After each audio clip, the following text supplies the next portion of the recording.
Everybody is already talking about it, trying to play that YouTube algorithm game. I say, as I do the exact same thing. But in typical Gnoggin style, let's do that exact same thing, but better. Or at least, try to be better. It's the thought that counts, right? So, based off of a minute of gameplay and some pre-rendered cutscenes, I'm going to tell you everything about these games, or at least a number of big parts about it. The theme of the starters, the overall theme of the game, the main new gimmick, theoretical, as well as the theoretical story, and the box legendaries. Yeah, already got theories with plenty of evidence to them. So let's start with the starters. Every set of starters follows a theme, some better than others, and also mainly just the more recent ones. For example, the last 3 gens, we had representations of noble empires, then the 3 primary classes found in JRPGs, then alchemy and circus inspirations. See what I mean? And despite only having the Gen 8 starters, you can already tell that there's a theme going on. It's athleticism, specifically English athleticism.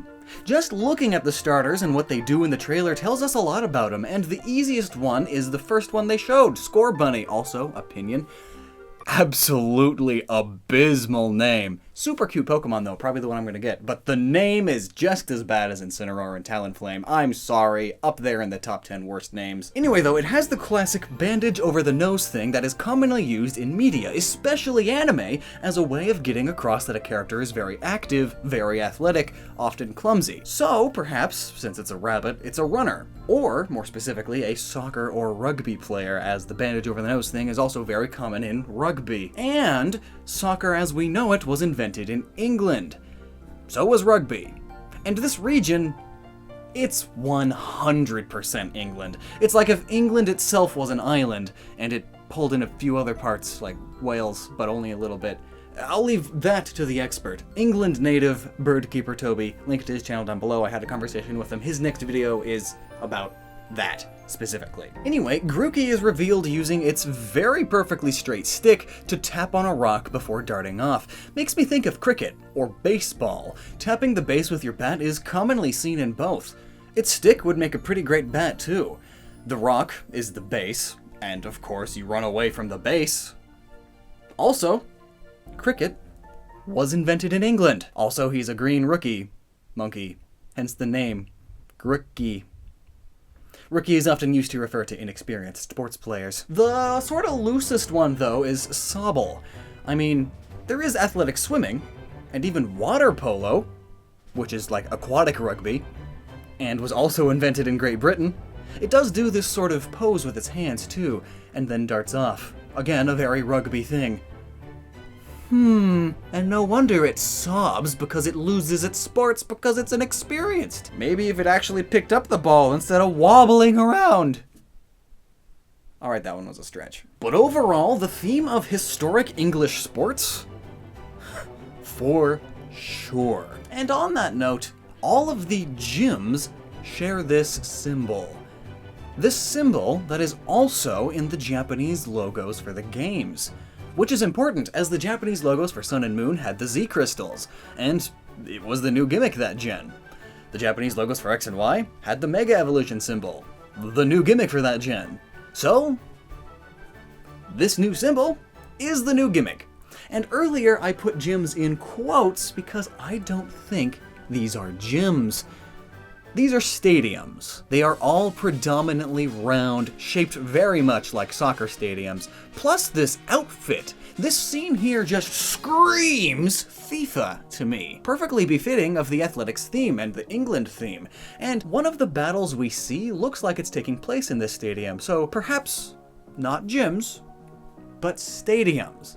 Rather than going around collecting badges in a little training gym, all of the matches are highly competitive and televised. There is an audience. It's sports. It's like how the Pokemon anime portrays the Pokemon League. Now, all of these stadiums have this new gimmick symbol in front of it, and it's even on the guy's outfit, so I feel like the new gimmick isn't just that it's labeled as a stadium as opposed to a gym. No. And maybe this isn't even the only new gimmick, but specifically referring to this one symbol thing, something is going to happen specifically in stadium battles as the new gimmick. And this is just a hunch, but the big thing that makes stadiums different from most of the other places we've fought Pokemon, there's a huge audience now. Audiences can cheer. Defense! Defense! Defense! Your opponent's Pokemon had its defense stat raised. Pokemon morale.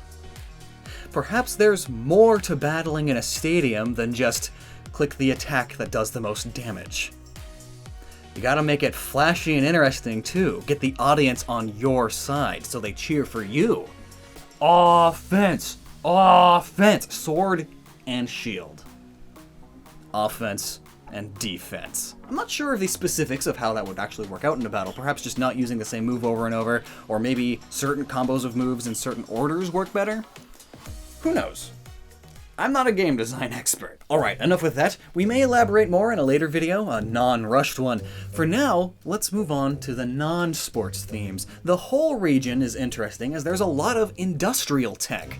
The Pokemon games and even the anime are usually very environmentally friendly, but we actually have what seems to be oil pumps and maybe coal plants being used here. Yet at the same time, there is still nature and plants throughout it. Notably, being an England region is fitting of this. England played a very big part in the dirty, dirty Industrial Revolution. Note that for later.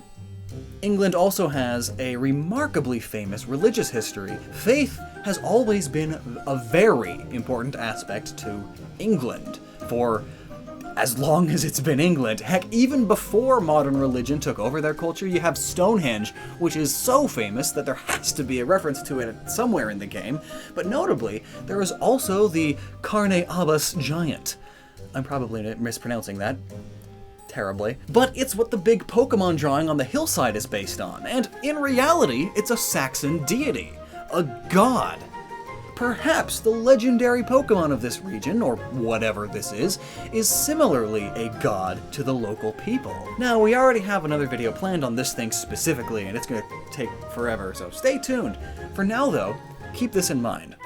Faith is very important to the history of England. And with that in mind, and the context of a sword and a shield, here's a mildly stretchy theory, an idea of sorts, a what if this is the case. The legendary Pokemon always have something to do with the name of the game. Perhaps this time we have a immovable object, a perfect shield, versus an unstoppable force, a perfect sword. It's a common-ish saying. What happens if you take an unmovable object and strike it with an unstoppable force?